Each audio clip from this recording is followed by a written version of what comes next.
So அந்த சேவலை எப்படியாவது அடிக்கணும்னு நினச்சாரு, முடியல.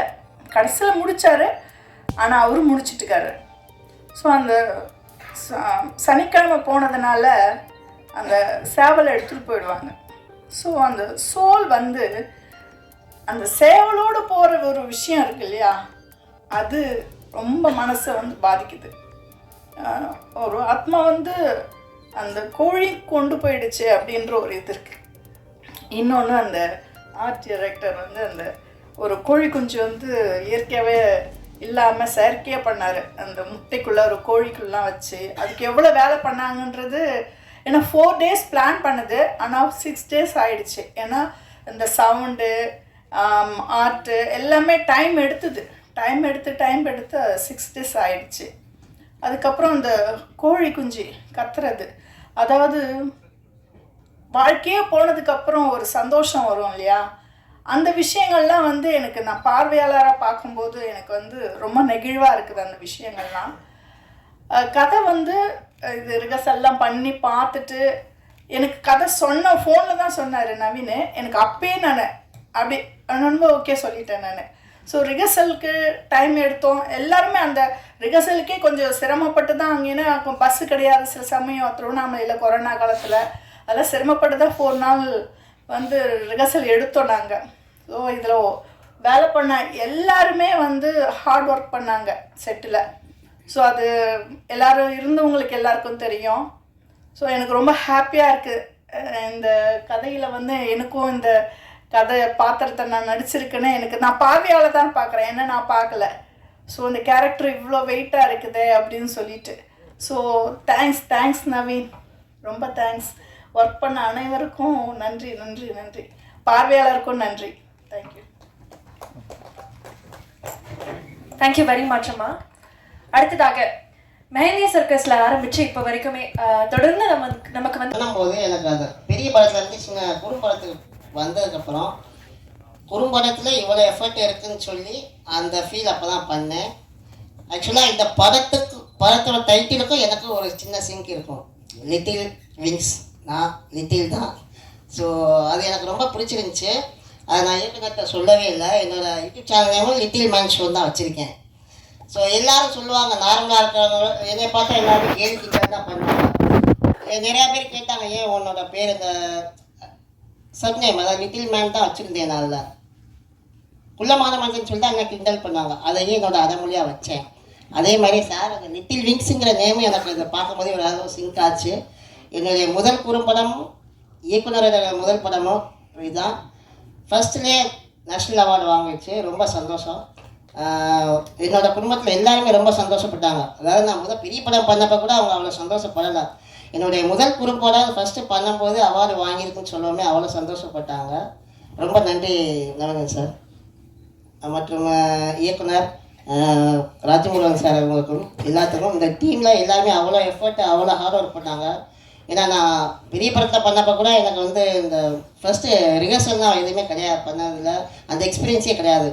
ஆனால் ஒரு படம்னா இப்படி தான் இருக்கும், இப்படி தான் பண்ணணும், இப்படி தான் இருக்குன்னு சொல்லி ரிஹர்சலுக்கும் என்னை கூப்பிட்டு வந்து பாருங்கள், எல்லாம் பண்ணுங்கள், நீங்களும் ட்ரைனிங் எடுங்கன்னு சொல்லி ஃபஸ்ட்டு 4 days ரிஹர்சல் பண்ணி திருவண்ணாமலையில் அதுக்கப்புறம் போய் ஷூட் பண்ணால் அங்கே ரொம்ப சேலஞ்சிங்காக இருந்துச்சு எல்லாமே.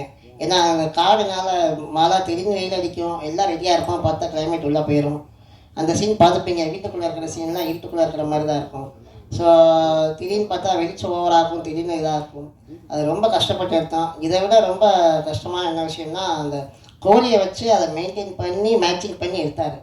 நம்ம நடிச்சிடலாம், கோழி நடிக்க சொல்ல முடியாது. ஸோ அது வர மாதிரி போகிற மாதிரி கரெக்டாக செட் பண்ணி இயக்குனர் நல்லா அருமையாக பண்ணியிருந்தாங்க. நான் உட்காந்து ஷூட்டில் அந்த 6 days உட்காந்து அவங்க கூட உட்காந்து நான் பார்த்துட்டா இருந்தேன். அவ்வளோ அருமையாக பண்ணியிருந்தாங்க. ரொம்ப நன்றி.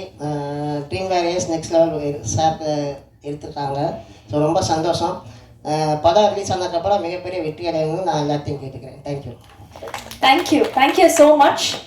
Thank you very very. நவீனை என்கிட்ட சேர்த்து விட்டது வந்து பவா செல்லத்துறை சார். அவர் வந்து ஒரு தடவை ஃபோன் பண்ணார். நவீன் ஒரு பையன் இருக்கான், அவனை ஒரு முக்கியமான டைரக்டர்கிட்ட சேர்க்கறதுக்காக ரொம்ப ட்ரை பண்ணேன்.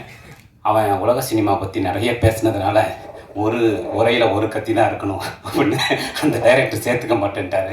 அதனால் அவன் கொஞ்சம் விரக்தியாக இருக்கான், நீங்கள் சேர்த்துக்குங்களேன் அப்படின்னாரு. இந்த ரிஜெக்ட் பீஸ் எல்லாம் என்கிட்டயே தள்ளுறது தான் உங்கள் வேலையா அப்படின்னு சொல்லிட்டு நான் சேர்த்துக்கல. இப்போ நான் வந்து அசிஸ்டன்ஸ் எல்லாம் சேர்த்துட்டேன் சார், இடம் இல்லையே அப்படின்னோன்னு, நீங்கள் வாங்க இப்போ எங்கே போகிறீங்க அப்படின்னாரு. தருமபுரி ஷூட்டிங் போகிறேன், ஆந்திவே வாங்க, திருவண்ணாமலையில் வந்து லக்கேஜ் மாதிரி அவனை எடுத்துகிட்டு போயிடுங்க அப்படி சொன்னார். அப்படி வந்து ஆந்திவேல வந்து பிக்கப் பண்ணிட்டு வந்தவன் தான் நவீன். ஆனால் அதுக்கப்புறம் வந்து அவனோட பழக ஆரம்பித்த பிறகு எனக்கு அவனோட பழகின கொஞ்ச நாட்கள்லேயே எனக்கு தெரிஞ்சுது, நிச்சயமாக சந்தோஷ் சொன்ன மாதிரி இந்தியாவின் முக்கியமான இயக்குனர்கள்லாம் ஒருத்தனாக வருவான். நிச்சயமாக அப்படியான ஒரு சென்ஸ் உள்ளவன், தொடர்ந்து நிறைய படிக்கிறவன், நிறைய பயணம் செய்கிறவன், நிறைய படங்கள் பார்க்குறவன், நிறைய உழைக்கிறவன். அதனால் இப்போ வந்து மணிசார்ட்ட இருக்கான். இப்போது வந்துட்டு அப்படியான ஒரு பெரிய ஸ்பேஸ் வந்து அவனுக்கு தொடர்ந்து அவனுடைய உழைப்புக்கு அங்கீகாரமாக கிடைக்குது. அப்படி வந்து அவன் என்ன எழுதினாலும் கொண்டு வந்து கொடுப்பான்.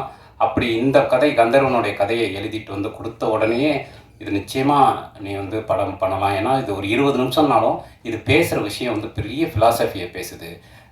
சொன்ன மாதிரி பசியை பற்றி பேசுது, ஒரு ஆண் பெண் உறவை பற்றி பேசுது, நம்முடைய கலாச்சாரத்தை பற்றி பேசுது, ஸோ ஒரு மனிதனுடைய நிராசை பற்றி பேசுது.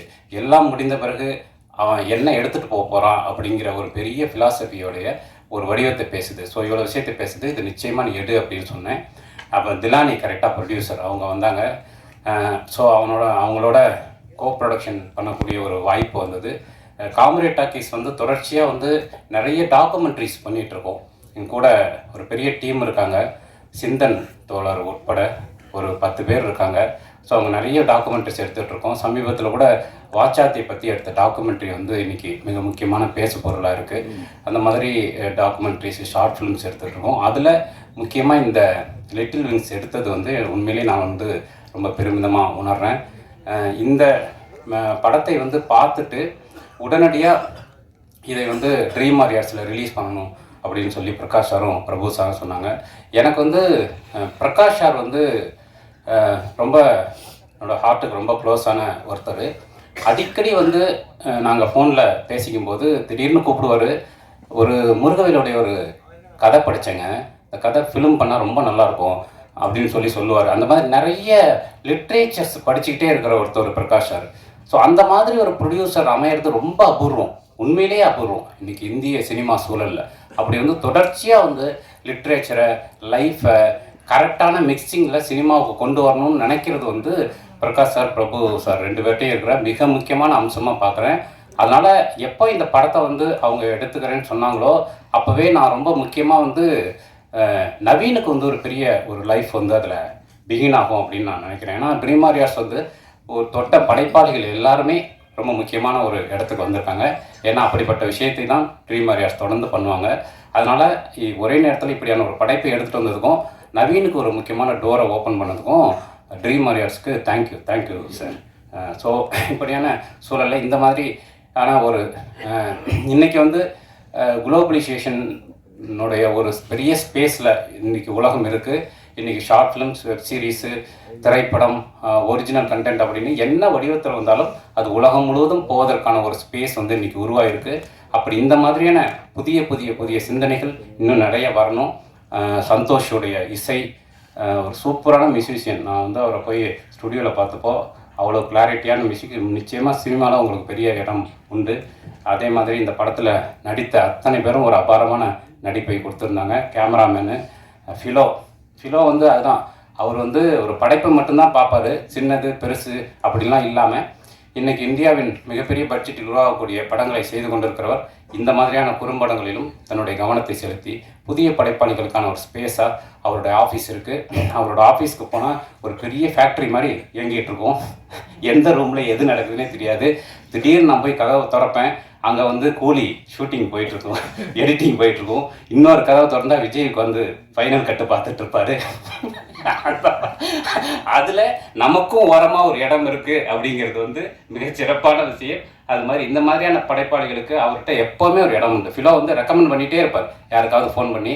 அப்படியான ஒரு நல்ல மனசுக்காரர். ஸோ இப்படி ராம்ஜி அவரை வந்து மெஹந்தி சர்க்கஸ்லேருந்து பார்க்குறேன்.